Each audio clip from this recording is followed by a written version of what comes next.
You're listening to The Fully Booked Therapist with Heather Hamel. This is the business coaching show for hands-on therapists who are done under-earning and ready to build a practice that pays them more than enough.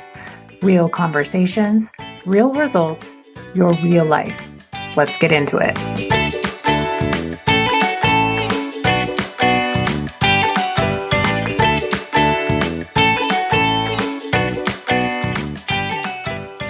Welcome back to the Fully Booked Therapist podcast. I'm your host, Heather Hamel. We're on episode 7 of our 12-part standard series, and today we are on standard number 6, Fully Booked Therapists standard number 6. They show up and get coached. Last week, we talked about self-coaching and evaluations, the 3 questions, and the work you do on your own between calls to keep moving forward. And I said at the end of that episode that self-coaching and getting coached are partners, not substitutes for each other.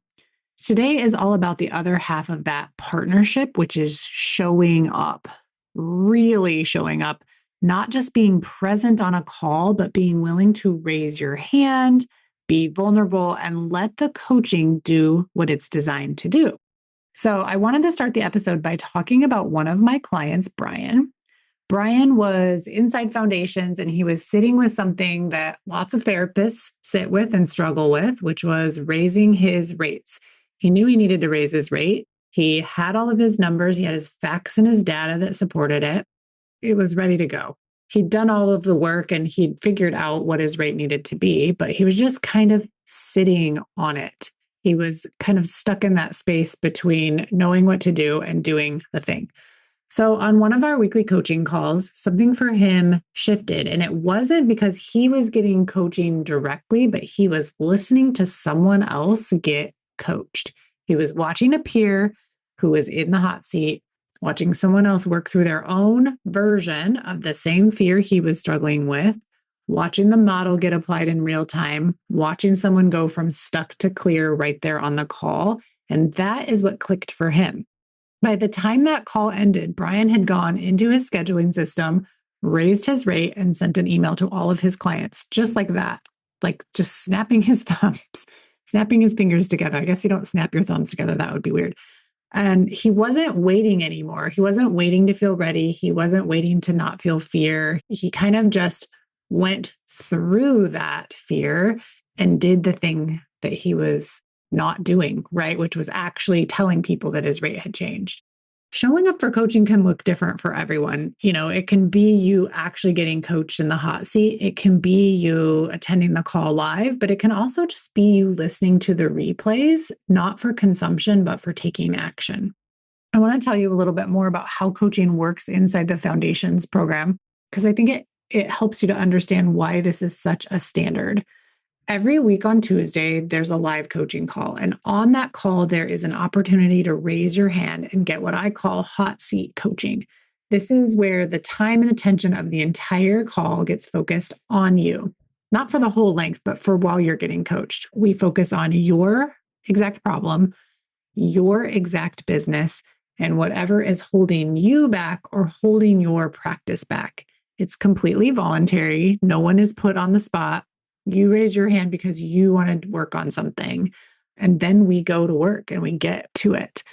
We use whatever is needed to get to the root of the problem. So that might be the model. It might be doing an evaluation. It might be answering questions. We might even process emotions right then and there is needed to get to that root of the issue. We don't stay on the surface. And I would say that most coaching that's not surfacey is the most rewarding for you and for the people that are observing. We go towards the real thing and not the thing that sounds pretty or that sounds safe to talk about. We've worked through so many things on coaching calls. I mean, if you can think it, we've probably addressed it on there. But one of the common topics that comes up in the hot seat a lot is rates, raising rates, setting rates. It's very, very common, but it's not the only thing we coach on. I want to tell you why it's so common. I think it's because therapists get stuck there and they perseverate and they don't make a decision, and it ends up eating up a lot of time and eating up a lot of money. So it's one of those things where everybody wants to work through it for themselves, and they want to hear other people working through it as well because it's such a phenomenon. So it's not really about the number, but it really is about the fear that is being experienced in your body. It's about the story that raising the rate will burn the business to the ground, right? Or that clients are going to leave, or that no one is ever going to book another appointment with you again. That somehow your rate is tied to your value as a human instead of you being infinitely valuable just for being alive on the planet. So I will always bring people back to that rates are not tied to your unique value as a human being. Rates are just based on facts and data when you're working with me. And I also want to bring you back to the idea that thoughts are not facts.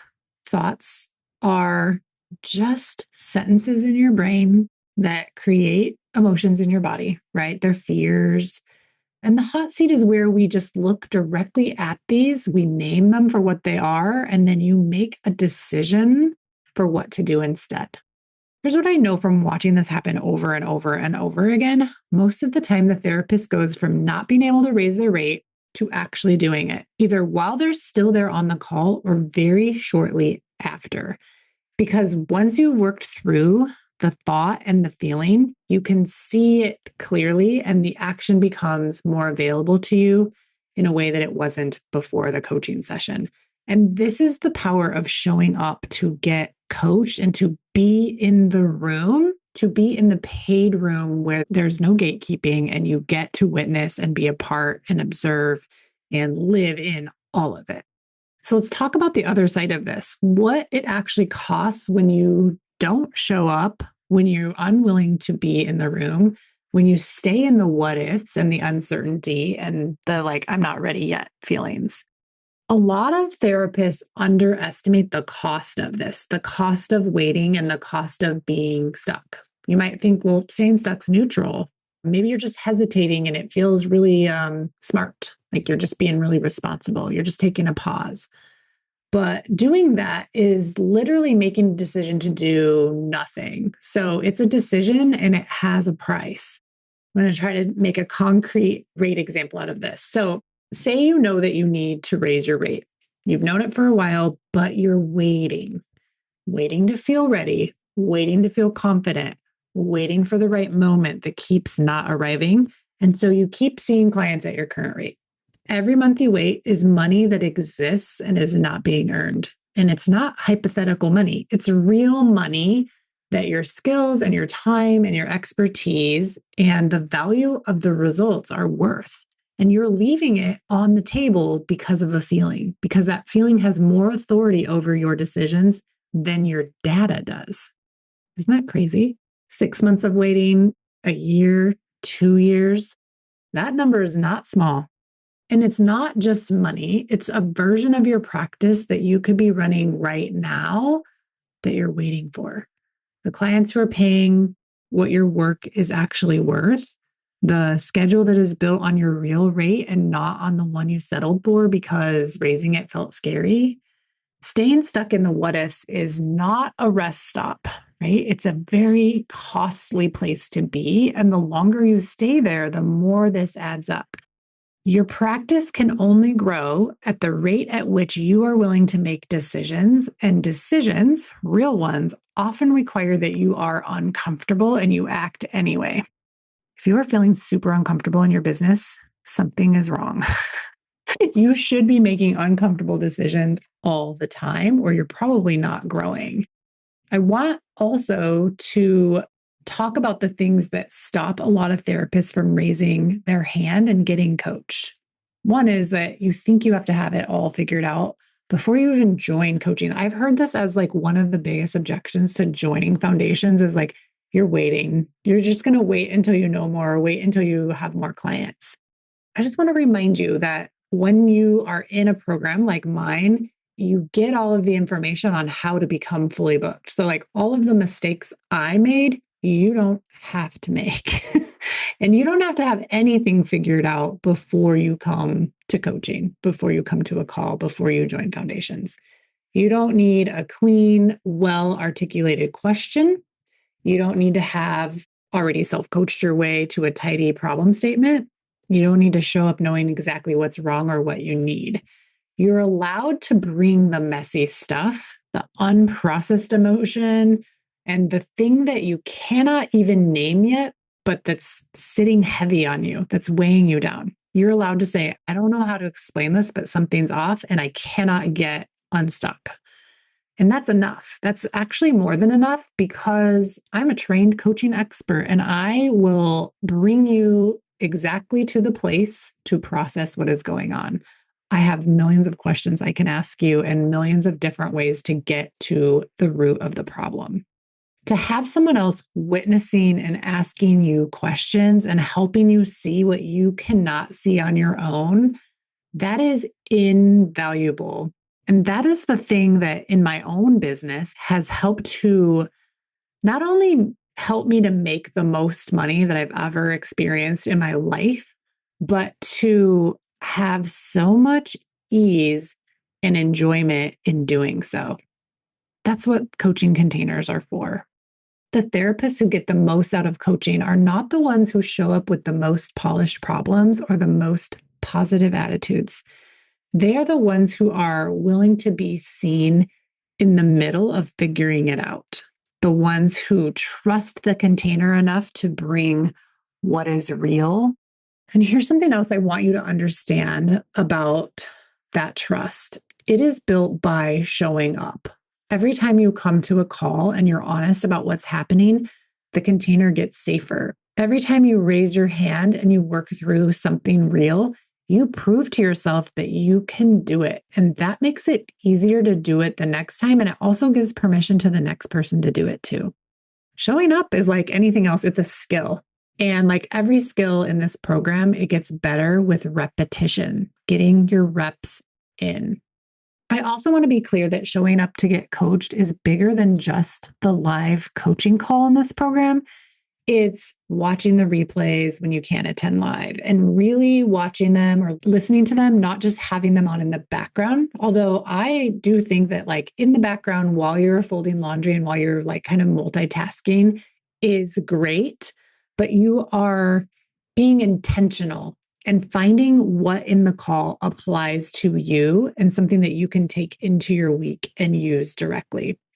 It's also filling out your weekly reports and tracking your numbers and your data, doing the work of knowing where you are so that you can get coached and the coaching can go somewhere useful because you know your facts and data. And on those weekly reports, it gives you an opportunity as well to check in with me and let me know how things are going. And I can also see your numbers and see how close you are to getting fully booked.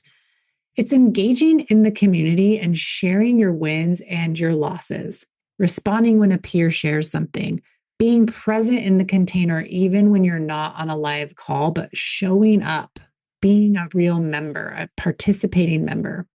And it's also important to take the coaching and try it on, not just nodding along and thinking that it sounds right and then doing what you've always done or not taking any responsibility for the results that you're getting or not getting, but actually trying the coaching, doing the uncomfortable thing that your coach suggests and coming back the following week to report what happened.